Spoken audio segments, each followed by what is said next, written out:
Most bankers aren't ready to help you until after their third cup of coffee. But with Central National Bank's after-hours service, you don't have to wait for the bank lobby to open to get help. You can contact us from 6 to 8:30 in the morning or from 5 to 10 in the evening, and we'll connect you to a real, live, local person who can answer questions and fix problems 7 days a week. Bank different. Bank Central. Central National Bank. Member FDIC. Hey, what's up, Blazer fans? Welcome to the Blazers Edge podcast, part of the Almighty Baller Radio Network. I'm Tara Bowen-Biggs, and I'm joined, as always, by Blazers outsider, Facebook Live star, Danny Meringue. How you doing there, buddy? I'm doing great, and I know through our mutual contacts and our shared agent, we're able to bring in our good buddy Kelly AuCoin. Oh, my God. Well, just to make sure that you're not getting too big for your britches, we did call in an even bigger star today. Yep.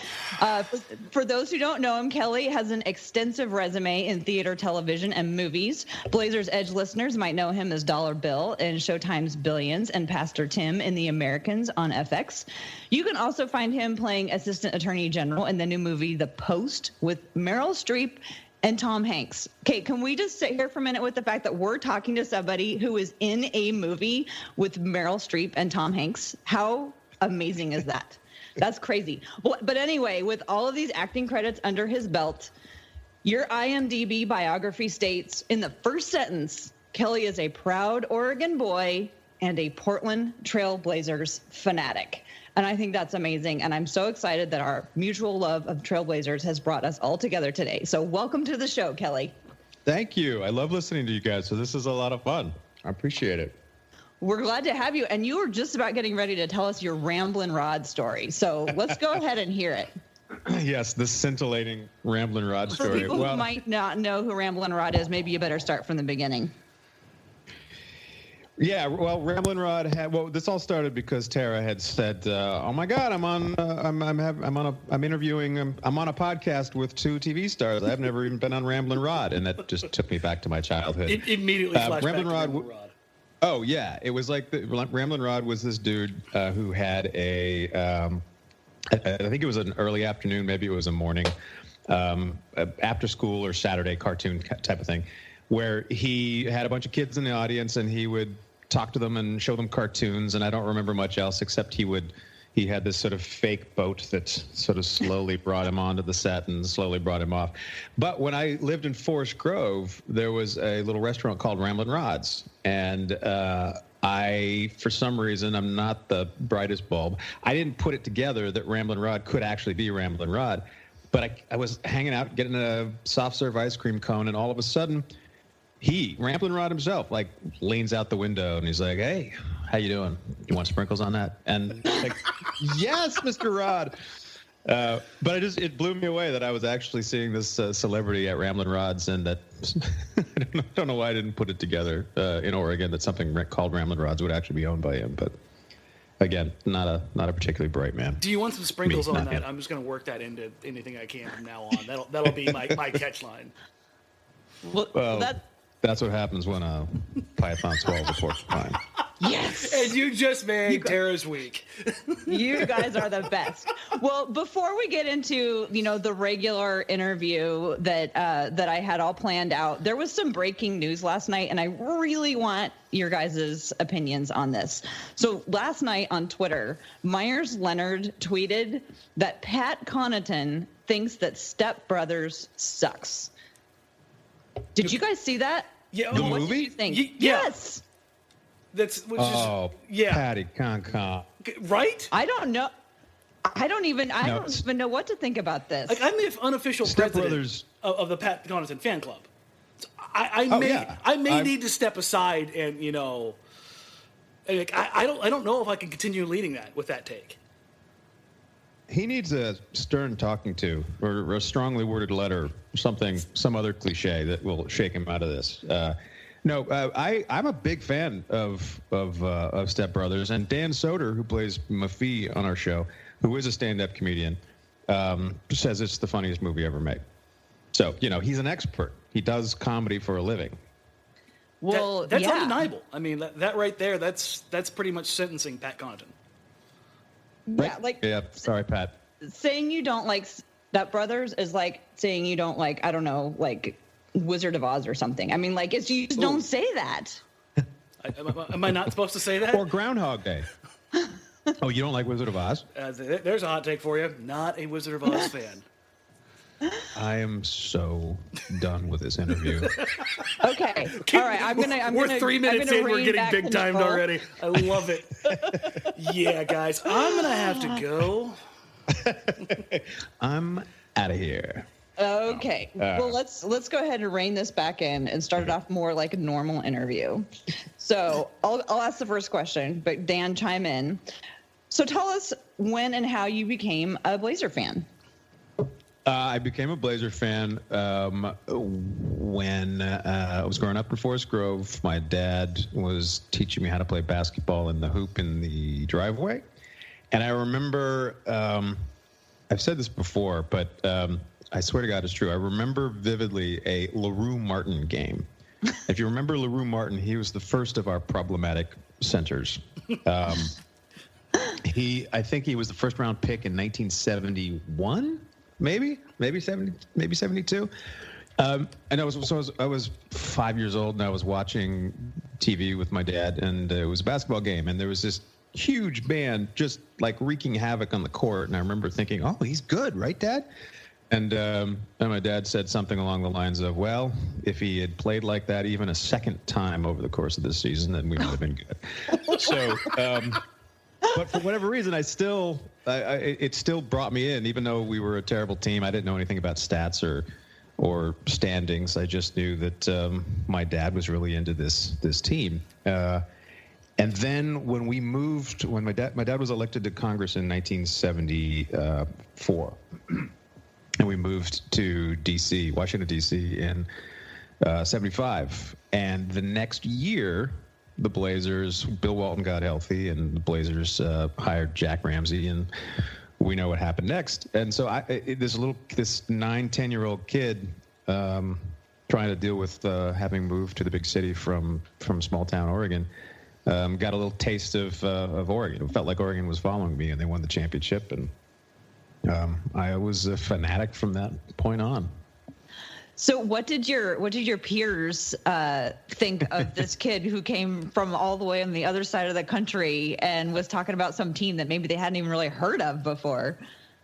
Yeah, there were a few that didn't exactly know what Oregon was, let alone a Trailblazer. So, yeah, it was like it's right above California. Was pretty much how I had to start every conversation. So you can imagine that there were a number of people who didn't know that Oregon had a team.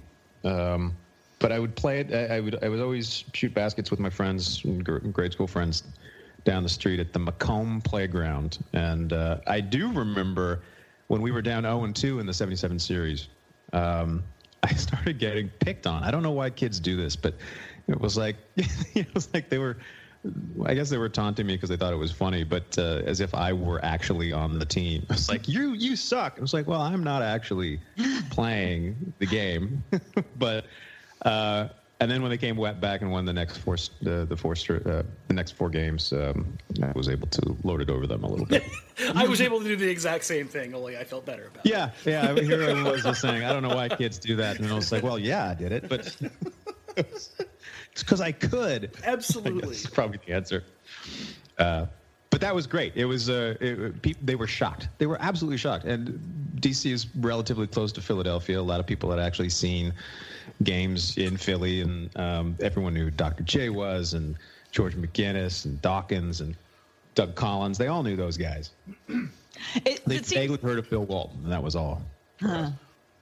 It seems like following the Blazers was probably kind of a cool way for you to stay in touch with back home. I mean, because you moved as a family to Washington D.C., but you didn't live there all the time, right? Because you still had to represent Oregon, so you still also lived in Oregon, and I imagine that was kind of a way for you to kind of keep your feet in both places. We actually did live full time in Oregon. My dad was back. In D.C. with the family.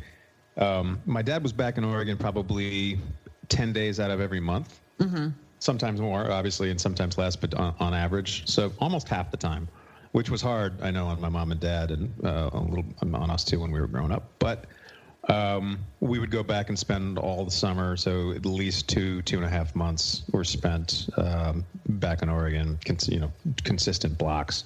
And then we'd go back for a lot of holidays. And during election years, of course, my mom was spending a lot of time out there too, because she campaigned with my dad. But the Blazers were actually one of the ways my dad and I maintained our connection. Mm-hmm. When he'd come back, we would go to the Capitol Center and watch the Blazers play the Bullets. And actually, they only came once a year, so we'd go to a few other Bullets games, and that's when I became somewhat of a Bullets fan as well. And interestingly, the Bullets won the championship the year after the Blazers did. And can you imagine, like, a 9 or 10-year-old boy thinking, oh, God, all I have to do is root for a team and they win championships. This is fantastic. Boy, were you surprised the rest of your life. Oh, my God, it set me up. It's such a pain. You guys, that's what happens when a python tries to swallow a porcupine. That is exactly what happens when a python tries to swallow a porcupine. I had a note to ask you if are the Washington Wizards currently the East Coast version of the Trailblazers? Well, I guess that's possible. I don't really follow the Wizards as much as I used to. It's just a little bit of a pain in the ass, but. I also am waiting for them to change their name back to the Bullets, because the Wizards is the worst possible name for an NBA franchise. I was going to have you qualify the. You said you're a Bullets fan. We have a listenership that varies in age, and I'm wondering how many people we have who listen to the podcast who know that the Bullets are actually still in existence under a different name. Right. Yeah. Okay. Yeah. That's a very good question. Oh my God, I feel old now. That's what I was thinking. I'm sitting here like, it's been a while since they changed to the Wizards. There are probably people alive listening to the podcast that don't realize that they used to be the Bullets. Thanks, man. Thanks. Yeah. That's what I'm here for. Well, yeah, because when Michael Jordan actually played for the Washington basketball franchise, they were called the Wizards, and that was a long time ago now. Mm-hmm. Do you remember that? Yeah. It's so easy to forget that Michael Jordan played for the Blizzards. Actually played well. There we go, Blizzards. I can go with that. It sounds an awful lot like the Blazers. He played very well. He actually he was more of a jump shooter, but he was doing great until he went down, and the Bullets were right in the middle of the conversation for Eastern Champion. Yeah, 40-year-olds out there hoping him. You understand what I meant by that? That sentence made no sense. But no, I'm very much used to it. I don't make sense ever. So, and yet here we are. Well, we got time for a little bit more nostalgia. What were some of your favorite teams, Kelly? Oh man, I loved the 77 championship team. I love it. I mean, it was the most beautiful basketball. I watch games now, or I've watched them recently on ESPN Classic, and the movement is amazing. I loved I'm kind of obsessed with 70s NBA, even though half of the players were probably, on coke while they were playing. It's still, there was something really free and kind of strange about it, like. Imagine Daryl that coked up players are free and strange. Yeah, you're right. I'm making that sound like I'm surprised. It was weird. They were all drugged up, but somehow they were also strange. I loved the Bullets. Wes Unseld and Bobby Dandridge was this. I don't know if people are even going to remember Bobby Dandridge, but he was so smooth. And on a team that had Elvin Hayes and Wes Unseld, he was kind of overlooked, but he was like the best third star for that team. And overall, the team played drastically differently than the Blazers did. It was a lot more one-on-one stuff. But yeah, I love them. And who else? There was a period of time when I was kind of a Golden State fan, but I can't do that anymore. At this point, it's really just Oh, and also when I came to right after I moved to New York, I was a Knicks fan because Patrick Ewing was there, and when I was playing high school basketball in DC, Ewing was playing college ball at Georgetown. So when he came to the Knicks, I started following them, and I love those teams. And See, that would have been particularly fun. Love that. Like Yeah, that era of great. hoops and those guys, the 83, 84 draft classes. That's just incredible. Yeah, just incredible. And but then I also with we had a little storybook season when we were the 8th seed. We beat Miami.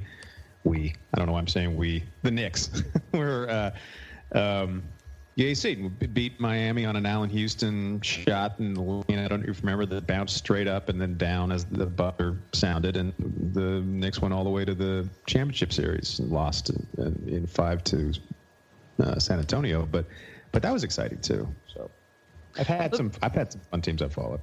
So to bring it back to the Blazers, who were some of your favorite players over the years? I'm guessing there's a bunch of guys in those 70s teams. And how about like in the 80s and 90s? I love Terry Porter. I love that guy. Wisconsin Stevens Point, and he just I love that guy. I love Jerome Kersey.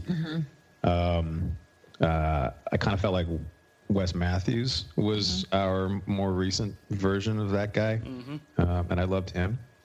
Of course, you love Clyde Drexler as well. I didn't have quite the emotional attachment to him, which was interesting. I think it's just because I like the underdogs a little bit more, or I feel more of a connection to them. I did love Bill Walton, and one of my prized possessions is I saved, as a kid, I saved 2 copies of the Sports Illustrated when the Blazers won, the one that says Blazers all the way. And when I was doing a play in San Diego, I was told that Bill Walton comes to see these shows a lot. And so the next year I did a show there again, and I brought one of my Sports Illustrateds, and I just kept it. You just brought it every show? I just had it in my dressing room, and at one point, one of the kids came, one of the young actors came back and said, "Bill Walton's in the audience," and I was like, "Do not F with me." It's like, "No, I swear, he's here." And so I went running out. My wife happened to be visiting and seeing that show, and she saw it too. So when she saw him too, when I came running out, she was like, "Bill Walton's here," and I was like, "I know. Where is he?" And sadly, she's like, "Well, he's in no danger of outrunning you, so I think you're safe." I know it was a dark joke, but one we can all get behind. Right. But he was coming down the ramp, and he was a very, very tall gentleman. You might have noticed. He probably stuck out. He stuck out, but he was skinny, just like skinny as a rail. But there's a picture of me with him, and I didn't. I changed in the dressing room. I didn't even get my collar down. I looked like a mess, and my face is all red, and I'm grinning. Like literally, the sides of my smile go beyond the edges of my face. And he signed it. And I have it up, and I'm actually staring at it right now on the wall here in my office. Nice. Oh, that's awesome. I love the idea of you taking that with you every single day for when he shows up. That's so great. That's persistence, Yes. That's persistence. Nice job. Well, and last one, Maurice Lucas. Loved Maurice Lucas. Okay, we're talking about all-time favorites here. I've got to get your thoughts on this. Where do you rate Dame right now? Oh, man. That's really hard because I tend to be a glass half full guy. I tend to think that this team is a fantastic team no matter where we are, and it's just going to take a couple tweaks to turn us into a championship contender. So I know I see things through rose-colored glasses, but I'm not. I don't know how to rate him. I think you need perspective. The same thing happened with B-Roy. You need a little perspective. But I would rate him very high, partially because of his impact on the franchise and and his commitment to the franchise. I think that's huge.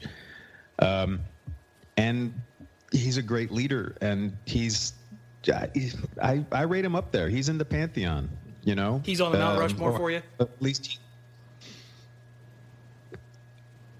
I'm going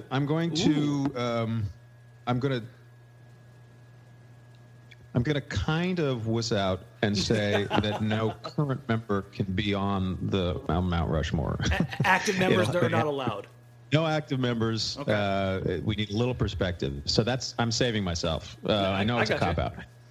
But, you probably would put Walton, Lucas, Drexler, and, God, who else? For me, it's Brandon. I don't know. Yeah. I guess it would have to be Brandon. Yeah, I think you're right. So, I mean, but that's my era, so. Yeah. I don't know. I cannot be asked to pick favorites. That's just a bad thing. She's just allergic ends badly to excellence. with me in tears. No, stop it. Allergic to what? She's allergic to excellence. She has this new thing that she's pushing for. She wants to be more about excellence. I'm here for her. 2018 for me. 2018 is the year of exploring excellence and trying to figure out what excellence is all about, because it's not been something that I've typically ascribed to. I've always ascribed to follow your heart and you do what you love and you do it with everything. But then there's all these people who are like, but no, it's not just that. It's hard work. It's excellence. And so I'm like, okay, so what is this excellence all about? And I've been studying it, and I find that it seems to be like being like Dan and being crabby all the time. But anyway, but I do have a question. At being crabby? Well, no, he's somebody who believes in excellence and loves excellence. And actually, the thing that I love is chaos, which I'm trying to decide whether or not chaos is the opposite of excellence. So like when Al-Farouq Aminu gets the ball under the basket in a defensive rebound and he tears on down to the other end, I'm going, yes, yes, yes. And everybody else is going, oh my God, no. So that's the difference between me and Dan. And that's the difference. She's screaming yes, and I'm saying, please God, please God. Right. Well, that's interesting. Because I love chaos, and I know everybody's standing there just going, "Oh my God, what's going to happen?" And I like to see what happens. That's the part that's interesting to me, is what happens when things go off the rails. So, Speaking of going off the rails, to bring it back. No, but that's a very interesting. But that is a very interesting point, and it's one of the it's interesting in acting, especially in live theater. If something goes off the rails, sometimes something magical can happen that is much more interesting than anything you could have possibly planned. Even the most brilliant, excellent writer or director could have planned. And not just with acting, but any live performance. My wife's a dancer, and she's talked about stuff like that as well. It's the essence of improv as well. Oh my God, you get me. But I also don't think the two are mutually exclusive. You can be excellent at it's kind of like remember with the Drexler Blazers, one of the knocks was that they had to rely on their athleticism and the running down the court and the split-second decisions, and somehow because they weren't quite as good when they were just pounding it in, somehow that meant that they were not as good. But it was just a different skill. They were excellent at what they did. And they worked hard to actually hone those instincts so that they could kind of that they could in a split second, blink of an eye, without really thinking, they could adjust to a situation and excel. Am I pushing this too hard? No. Oh no, you can go on all day with this. I just don't think they're necessarily mutually exclusive, which is. No, I don't think that they're necessarily mutually exclusive. It's just that excellence isn't something that has ever really. Your excellence in quotation marks, I'm doing like the little bunny ears things, hasn't really resonated with me that much, because I'm always looking for like you were talking about improv. Like I that I have more of an affinity towards that type of thing, and seeing if you can adapt and be creative in certain situations, rather than I don't want to go spend the time putting in the reps because I'm lazy fundamentally.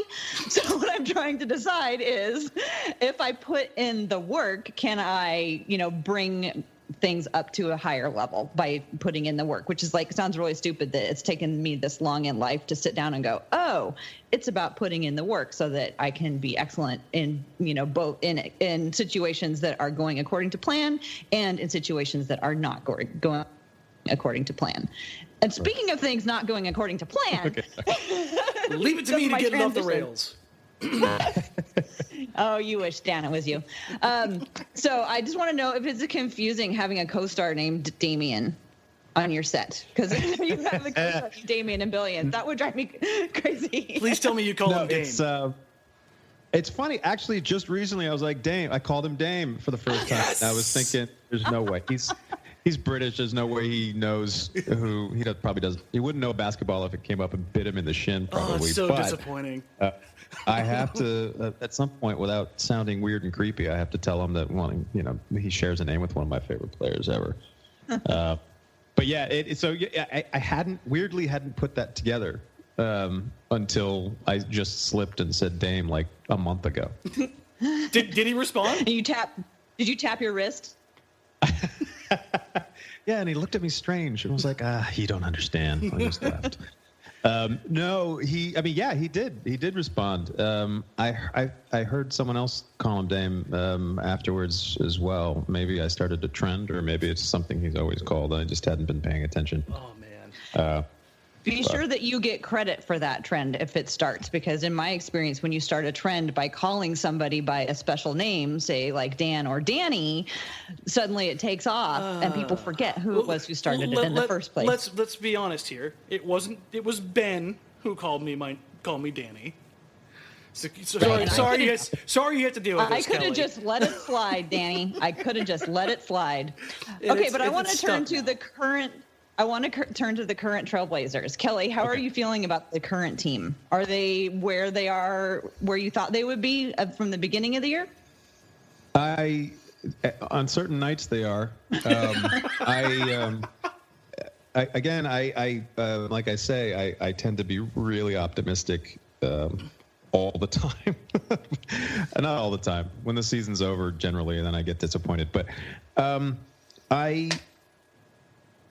there's so many exciting and lovely developments. I love, Pat Connaughton breaking out, Shabazz breaking out. Like those are thrilling in and of themselves, and on the small sort of individual levels. I do admit that I was expecting the record to be better at this point and a little more consistency, but I'm trying not to swear, but I'm not kidding when I say it feels like just a little tweak here and there, and they can compete with anybody. Maybe maybe I'm wrong. Maybe it's the rose-colored glasses again. But we have some really interesting parts. Where are you seeing the tweaks at? See, that's the thing. That's the part where I realize I'm not a great objective analyst, because I'm just like, the tweak would be, well, if only he was shooting better tonight. Mm-hmm. It's not exactly riveting analysis. I do think that we probably we need to get somebody who, and I'm not trying to. I also like these guys, and I don't. That's the part about the entire thing that always sucks. Yeah, is that. But I do think we need a little more consistency in power forward. Yep. The critical analysis of guys that you really like always sucks. Yeah, it does. It does. As frustrating as this team has been up and down this year, last year, whatever you want to talk about, I don't think anybody would ever argue that this is a bad team to root for. Like, everybody on this team, from the first to the last guy on the roster, is a good dude in multiple facets, and they're fun and easy to root for. And I think that makes it really difficult, kind of like, not even for those who are like me who don't have rose-colored glasses. Like, when I say something critical of somebody, it's not because I don't like them, because legitimately every one of these guys I love. But basketball-wise, there are things that don't quite come together. The chemistry issue, Jack Ramsey talked about it, and Isaiah Thomas talked about it before he wasn't particularly good at this as a general manager, but about how you get rid of talent sometimes that just doesn't, superior talent that doesn't necessarily fit with as well as someone with maybe a little bit less talent, but who fits well into the scheme of what you want to, how you want to play. Certainly, Jack Ramsey did that with the Blazers, and who was the general manager who put the Isaiah Dumars, Vinnie Johnson Pistons together? Do you remember? Chuck Daly was the coach. I don't think he was the GM. The people who put that team together put together players that were, a couple of them were brilliant, but most of them were just good players, and they just fit. You know what I mean? Yeah, no, we don't have that. It was McCloskey. We don't Jack have that. McCloskey. Is what yeah, right. Okay, great. So it would be interesting to find, instead of, we've often been focused on finding that superstar, but maybe it's not as much that. Maybe we need just somebody who fits better, and I don't know exactly what that is. I do think it centers around the power forward position, but I couldn't tell you exactly I'd love to see more defense. I'd love to see a little an inside game, or if Myers could put it all together. I want him to succeed so badly, partially because his potential skill set is exactly what they need. Yep. And that's the frustration for me. I'm sure you've heard me talk about him in the past. It's no secret that I love the kid. Yeah. I want to see him succeed for his own good, if nothing else.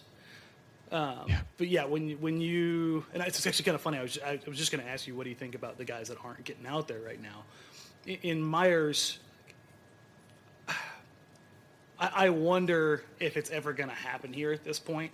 Like, if it feels like it's kind of, writing on the wall time for him, which sucks as a fan of his. But when you look up and down this roster, like who's the guy that you think can still give Portland more?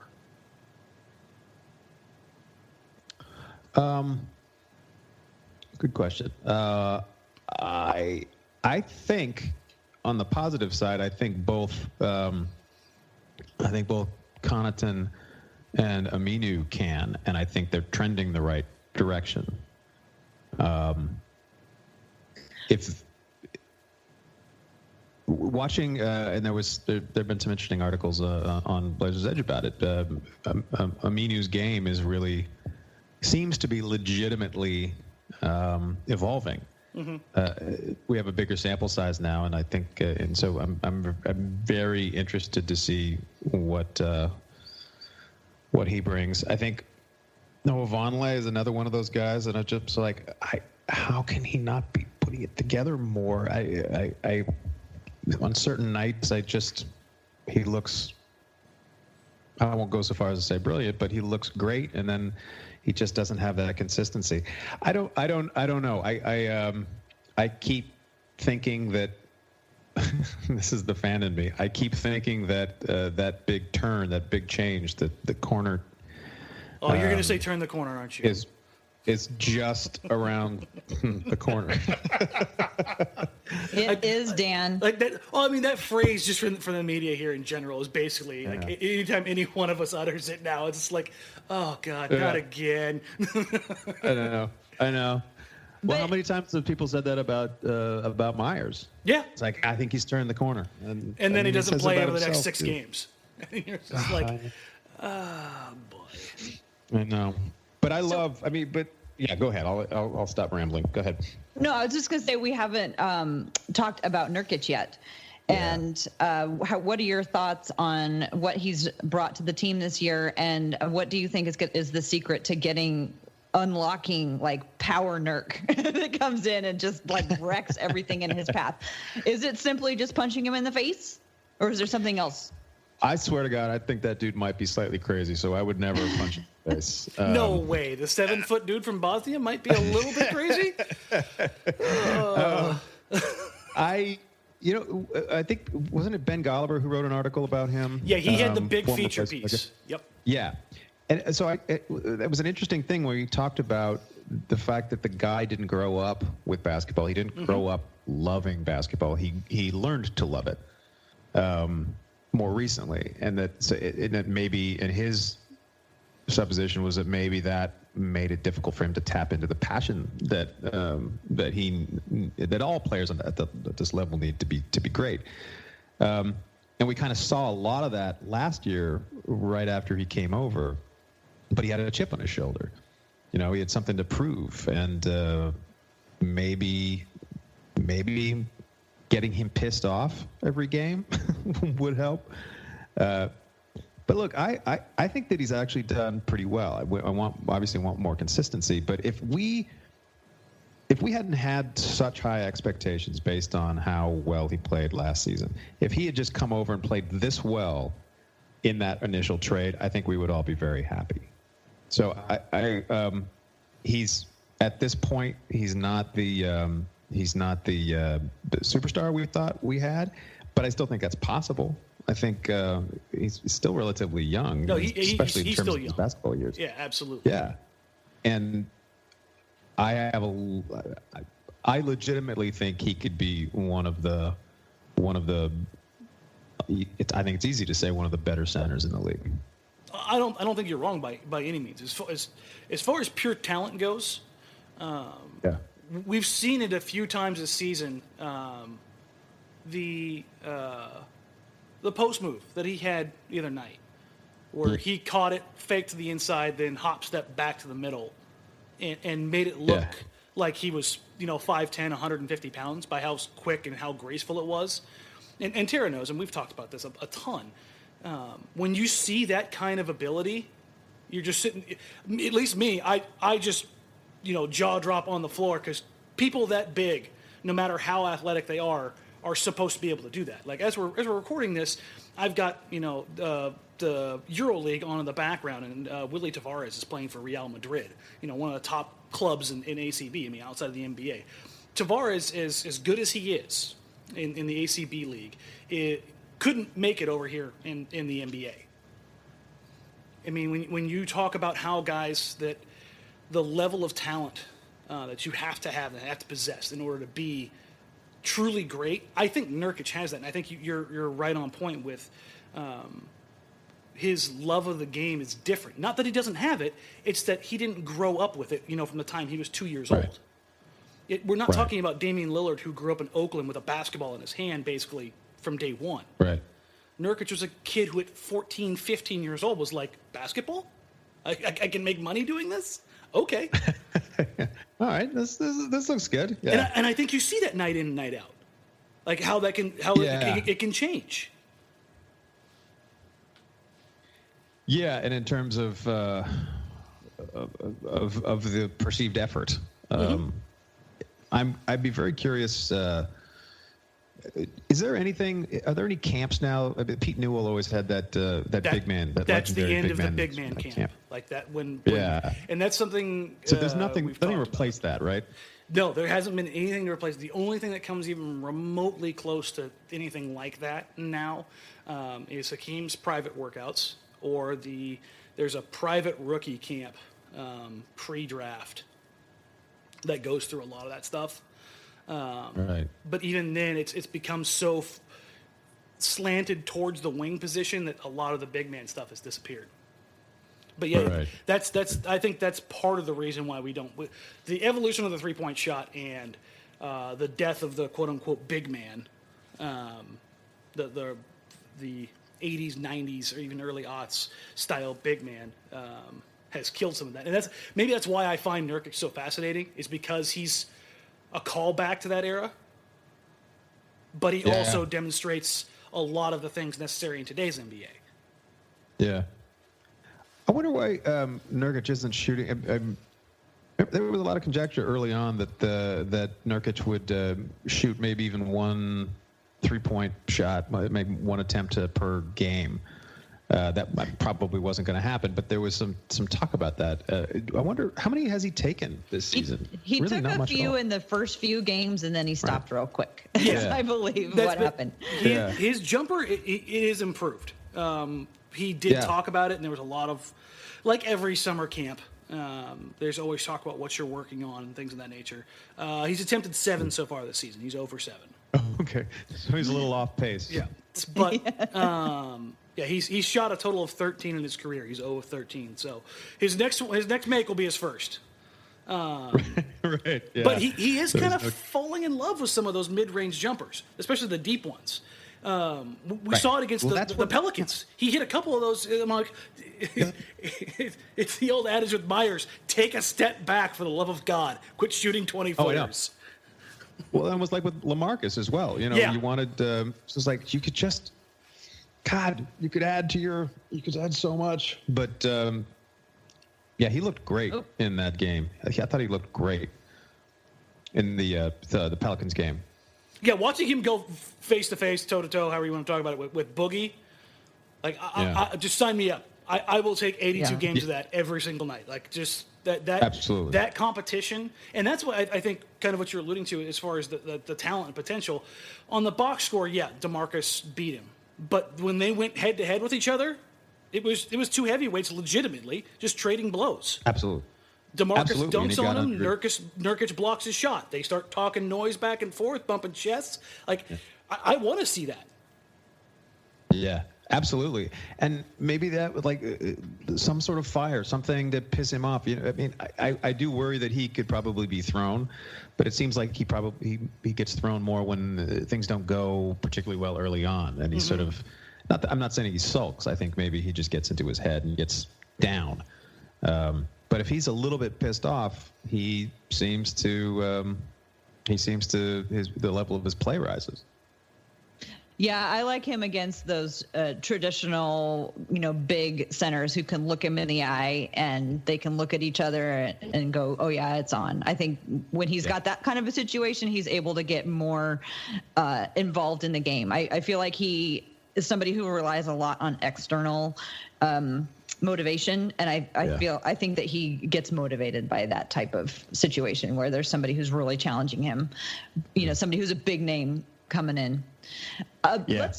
Do you guys got anything else you want to say on the Kurt team? I have a couple of other questions about kind of like what it's like representing a team when you don't necessarily live in the area and how you talk about it to all of your friends. Well, I guess the last thing I would say about the current team is what a joy is it to watch CJ and Dame. We're really lucky to have those two guys. They're just whatever. Obviously, sort of obvious, but obviously obvious. But they're pretty extraordinary. Yeah, for sure. I think in more ways than just their basketball ways, like we were talking about at the beginning, they're interesting guys. They're interesting people to root for, not just because of their basketball skills, but because they do bring so much more. I thought it was really interesting watching CJ struggle earlier this year and him completely maintaining his cool and just playing through it. I feel like he's gotten more back on track lately. I don't know if his shooting, I don't want to say woes, but boy, there were some whoa games in there. Yeah, 8 points and 9 points and 12 points in a game for CJ McCollum when you're used to that in a quarter was definitely. You know what's crazy is it's like it took him a few years to get there, and then once it started happening, we just assumed it was never ever going to go away. And then when he did have some struggles, it was like, wait, what's this? And he was able to get it back together. But I think he handled it with a lot of. Of class. You know why, Tara? It seems like he's getting back. Why? Because he believes of in excellence.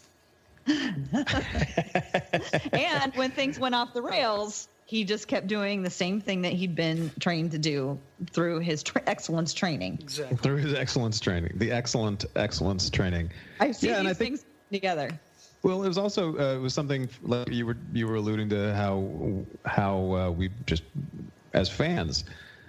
Grew to expect those types of performances, and it was probably good for us to go through watching him not quite as on as he used to be, and not panic. And he came out the other end looking pretty good. So, interesting journey for a fan too. Oh yeah. Oh, one more question about the current team. Thoughts on the rookies? I'm really up on the rookies. I think they both have shown.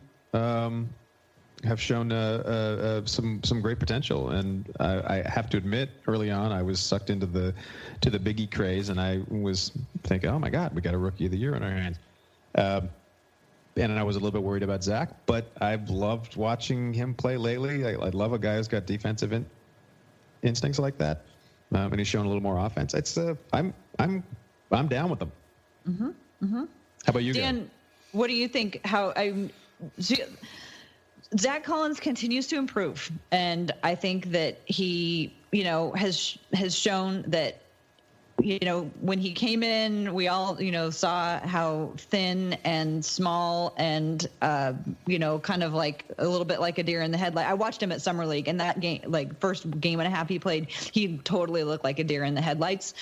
But I've seen him improve a lot and steadily. And I believe, part of the reason that he's been doing well is because he's playing alongside Ed Davis, who carries a lot of the weight. I think they're a good matchup. And what Dan would point out is that Ed Davis also has the ability to cover up for any mistakes that he might make as well. But I think that they're a good tandem. And I think it's a good way to bring Zach Collins along, because I don't know that they are falling farther behind by playing Zach Collins at this point. Dan, what do you think about that? I think Mike Richmond nailed it the other day when he discussed not Zach Collins right now, but the growth that Collins has had since Summer League. Mm-hmm. Anybody who knows I'm not sitting here, I don't hate the kid. I just don't think that some of he's going to be a star stuff is quite on point. I think he's going to be a good player. But that stuff aside, I think that Richmond's spot on. That his growth since July to now is massive. I don't think it's by any stretch of the imagination strange or difficult to say that he was one of the worst players I've ever seen at Summer League. Like that guy there was bad. I mean, it was that was such a disheartening experience, and to see what he's at now, that's such. I mean, it's night and day is thrown around all the time as far as the growth. But this is about as close to night and day, legitimately, as you can get. The confidence level that he's playing with. Here's a reference for you, Kelly. It looks like he got a Wags inspirational talk.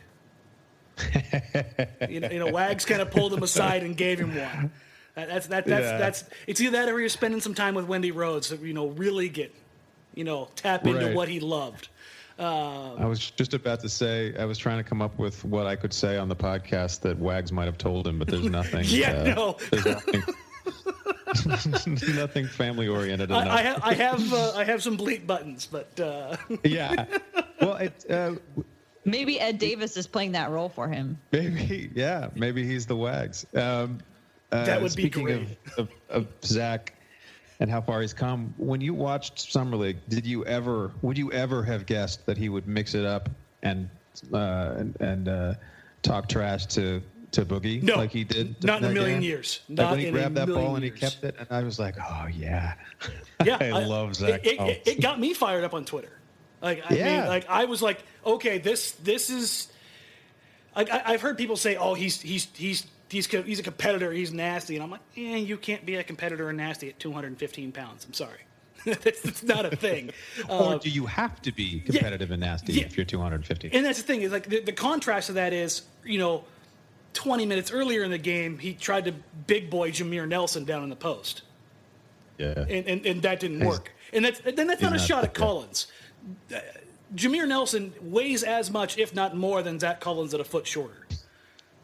Trying to move Jameer Nelson off the block at 20 years old when he literally weighs as much as you do with all that leverage. That guy's legs are about as long as my wrists.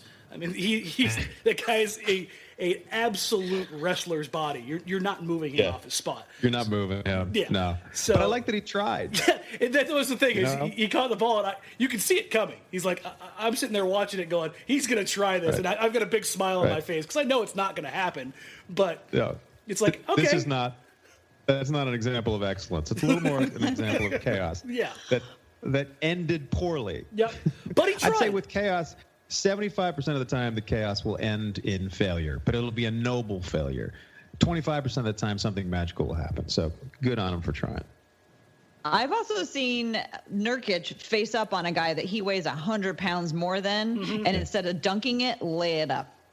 So they don't always do what's expected. This is very. It's true. Do you think? Just a quick question. So you thought he was the worst performance in that you'd ever seen in from a in Blazer? Summer League? Yeah. Worse than Nick Batum? Yeah, Nick. Even though his box score was ugly, you could see the skill. Like you could see That's that. funny. That at least to me, like when I was watching Collins, I'm like, what is he gonna do in the NBA? Because he was so passive and just such a deer in headlights. You're like, is he going to be able to defend? Is he going to be able to rebound? Is he going to be able to shoot? Like everything he did was so stunted and reactionary. Right. It was like, man, he is gonna be a ways away. I honestly, when I saw that, I'm like, okay, so Zach Collins is basically the Blazers version of Bruno Caboclo, and he's going to be 2 years away from being 2 years away. I'm like, that's fine, but like that's what I saw when I saw him on the floor, and I'm just to see that growth from there to now is huge. And I don't think he's crazy good right now. I think he's showing some things now that had he shown these in summer league, my opinion would be much better than it is now, if that makes sense. Right. Yeah, well, it'll be interesting. I'm glad they're playing him as much as they are. I think it's going to help his development. I'll be really curious to see what he's like next year. And Tara and I have argued about this back and forth. If the plan is basically to play him at the 4 in the long term, and because that's what it looks like they're going to do is try to find a way to play him alongside Nurkic in the long term, then I think what they're doing is right. Right. If they're going to play him, give him all the minutes. As many minutes as he can handle. And if, last game he got in a ton of foul trouble real early. The game before that, I thought he played really well. So just let him learn and grow through it. I mean, if you're going to play him, don't hold him back. Like, just full on back. What is he averaging minutes-wise about? What would you say? I think he's up to about 17 or 18 now because it's still a little skewed. But I would say he's getting 18 to 20 a night is what their goal is. Right. For the first few games in January, I was watching how he and Ed Davis are playing together. And for a few games, the two of them played the exact same amount of minutes.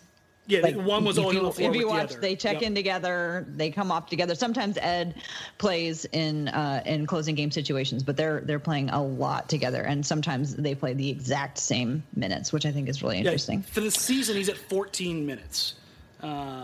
If you look at it over, let's go last 15. Last 10, yeah. Last 15, he's at almost 18. So, yeah, he's getting closer to the 18 to 20 minute a night, which is what you expect from a backup big man. Like if he's hitting those numbers, then they're giving him they're not holding him back as far as exposure wise. Right. I'd be very curious to know. We can finish. I can let you guys ask the questions, but I'm curious if you guys have thoughts on the trade deadline. Oh yeah. Like about likelihood. I mean, what we should, and then what would be likely to happen. I think there's very curious. No, I think there's they're both kind of go hand in hand in that. I think the Blazers are likely to make a trade, but I think it's likely to be a small one. Neil Olshey in the past has been about capitalizing on smaller contracts and moving them to contenders or teams that have holes that want to try to retain somebody. I mean, Mason Plumlee last year, obviously the good news there was getting the first round pick. That was the narrative coming out of that out of that trade originally. Jusuf Nurkic was, I don't want to say an afterthought, but he was not the prize in that deal. Like getting Mason Plumlee's expiring deal to turn into a first round pick was huge. Obviously getting Nurkic along with that has been kind of a boon for them.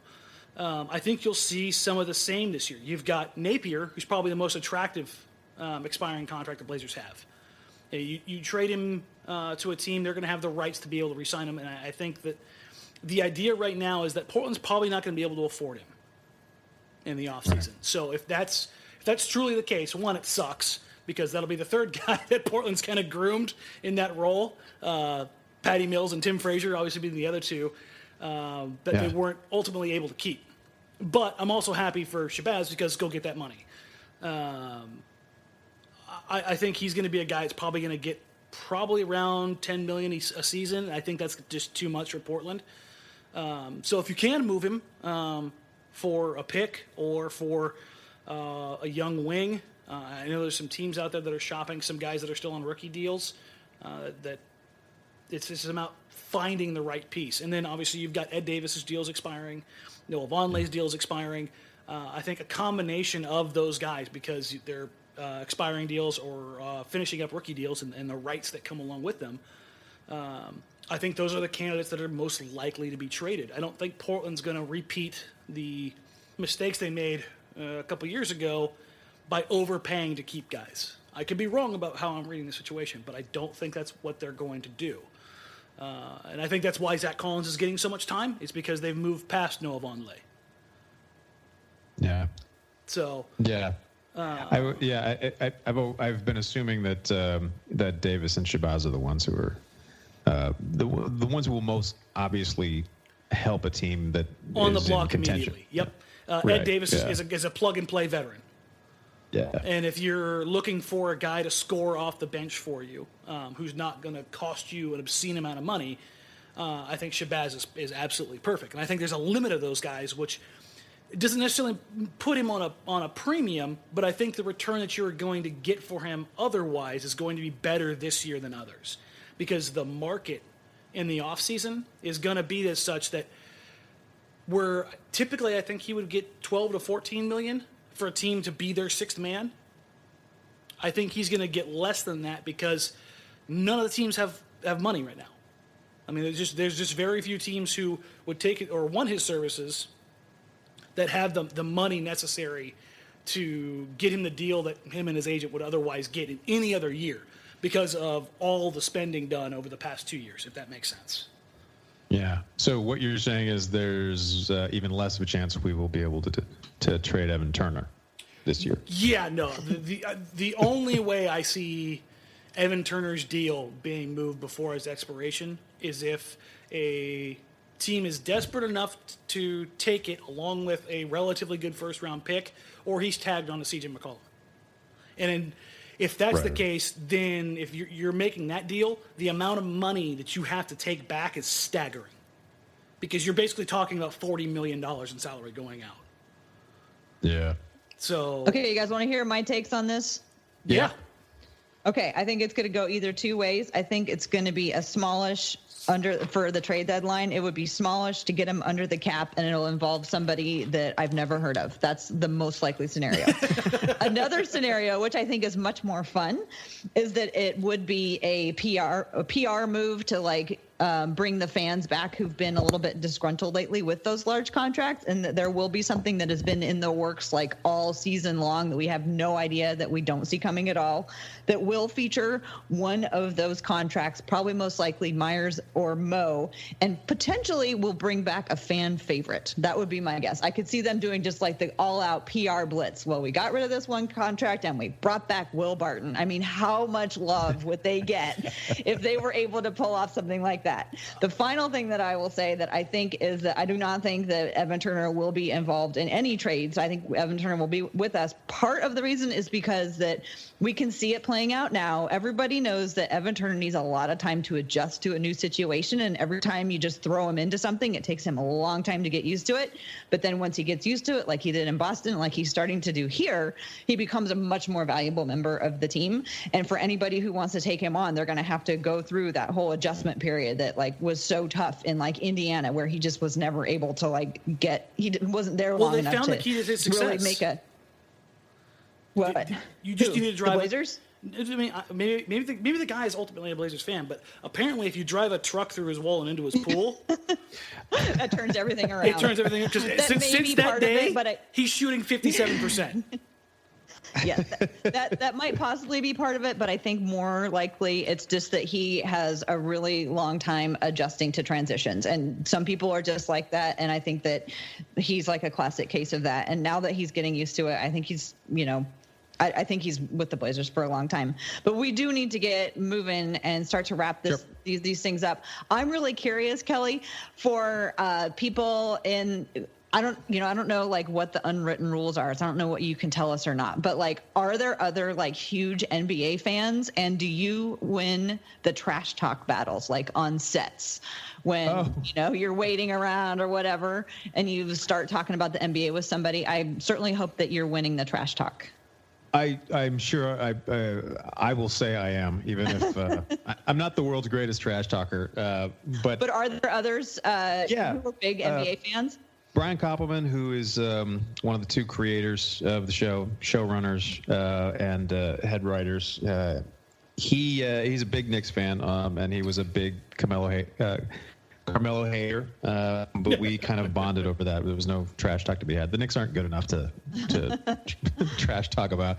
But Dan Soder, the guy who plays Mafi on our show, is a big Denver Nuggets fan. Oh, so there's such thing as a Nuggets fan? They're fiercely loyal. No, the ones that they are fiercely loyal. They're a lot like Blazers fans, I think. Yeah, absolutely. And I was last year. It was great once they gave us Nurk. I was able to get a lot of crap about that. We are just hoping beyond hope that the Nuggets and the Blazers will finish 4 and 5, and that we're each gonna.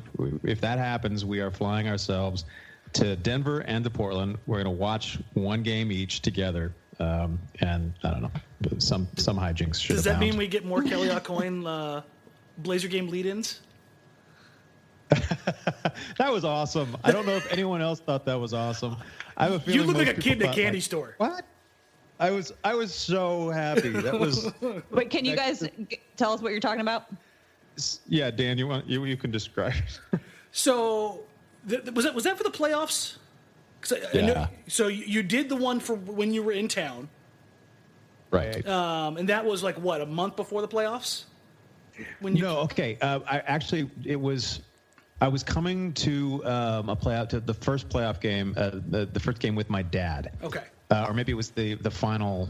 Maybe it was the final regular season game, and but so Dan Hyatt, who's I told you to tell, and now I've just interrupted you. No, don't. You're the one who was there.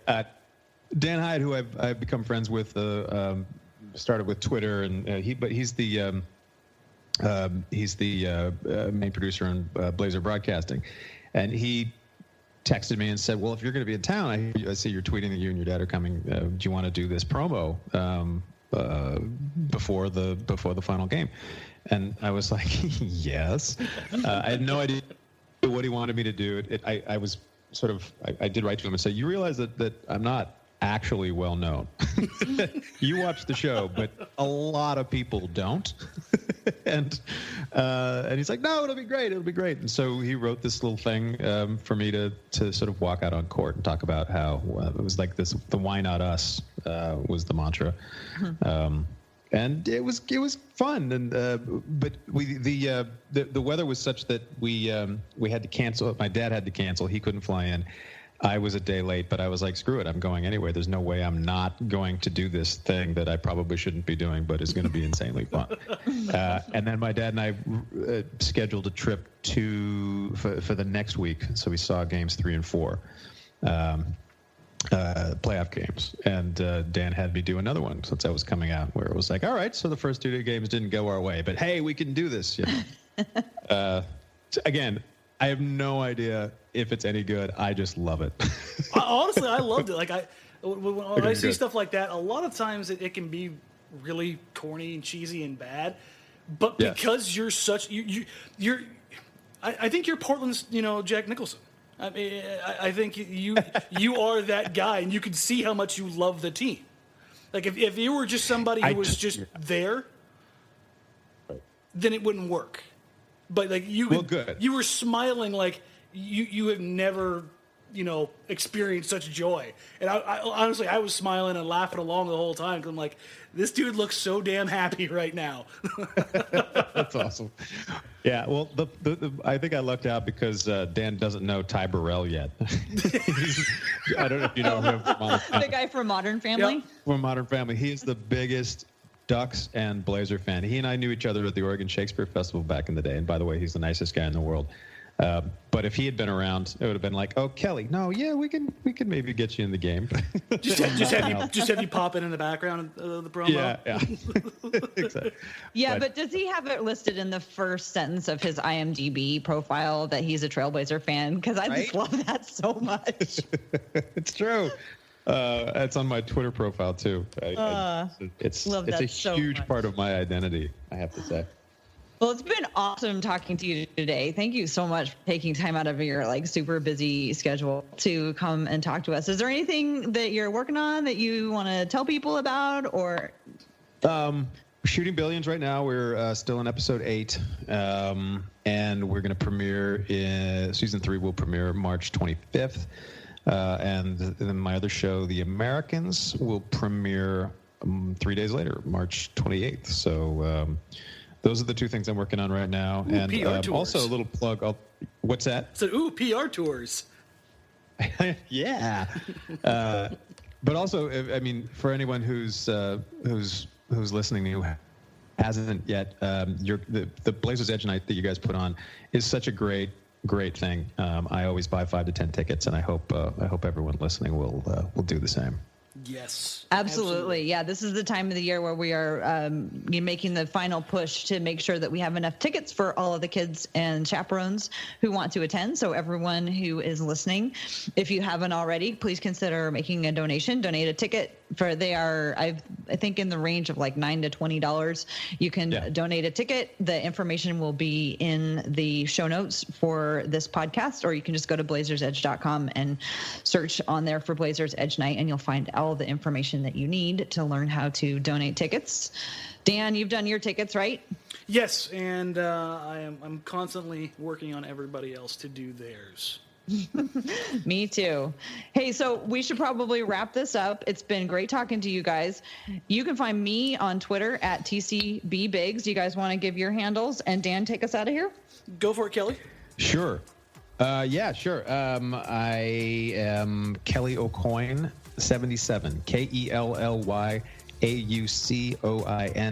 77 on Twitter and Instagram. The 77, of course, for the year the Blazers won the championship. Oh. I wish it were the year of my birth. I love that you were on brand in every aspect here. It's absolutely perfect. On Twitter, you can find me at DMarang, at DMARANG, same as Instagram, because it's all about the gram life now. You can also find me on Blazers Outsiders. Oh my God, I can't believe you said that out loud. The gram life, yeah. You can thank my co-host Shane for poking and prodding me to be all about that gram. But you can find me on Blazers Outsiders on non-game days at 7 p.m. Again, we'll have some big news coming up about that in the coming weeks. Blazers Edge Night, again, want to reiterate, if you can donate, tickets are anywhere from $9 to $22. If you can donate, please do it. This is the full court press time where we're trying to make this happen so we don't turn anybody away. We never had to do it. We hope to God we never have to. So if you have the means, please click on the link. Please donate. If you have any questions, you can reach out to Dave. You can reach out to the ticket providers for the Blazers. Everybody is really, really accommodating. It's a really simple process. For Tara, for Kelly, again, thanks for joining us, my man. I was nerding out this entire time because I'm a massive fan of yours. Thanks for joining us. This has been the Blazers Edge Podcast. You can catch us on the Almighty Baller Podcast Network. Download us on iTunes. Stitcher, wherever else you need for your podcast needs. And we'll go ahead and catch you guys next time. Thanks. Thank you.